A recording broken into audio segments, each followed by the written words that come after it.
Adik pandang-pandang, pandang pada siapa? Kalau pada abang, hai gembira rasanya. Adik senyum-senyum, senyuman yang menggoda. Adik jangan bingung, kami belum berpunya. Abang lirik-lirik, melirik pada siapa?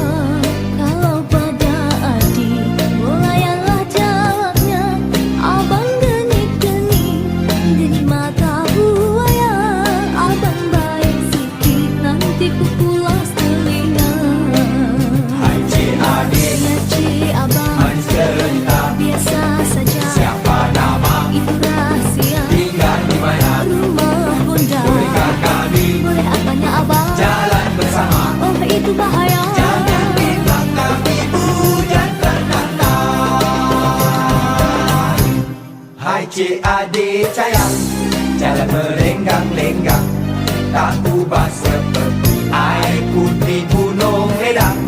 Hai cik abang sayang, jangan cuba menggoda. Muka cik abang semua tak boleh dipercaya.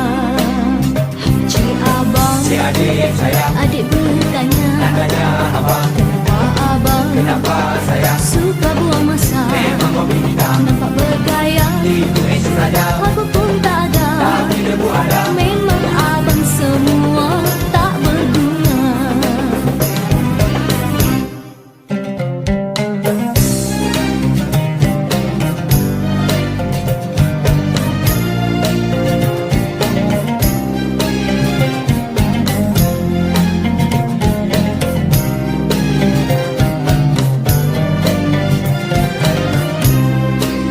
Hai cik adik, Cik abang, Pilihlah saya, muka tak lawa, ambillah saya. saya tak ada. Kalau saya pulang, Kurus kendah, dan tentu saya botak kepala, nak macam mana, handsome bergaya. kami pun handsome juga. Ya ya ya ya. Musik mengusik tiada salahnya. Asalkan baik niat di hatinya. Lebih baik bermaafkan sahaja. Agar hidup kan lebih bahagia.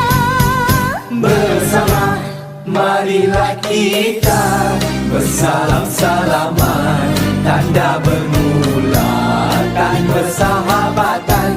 Jikalau ada terkasar bahagia,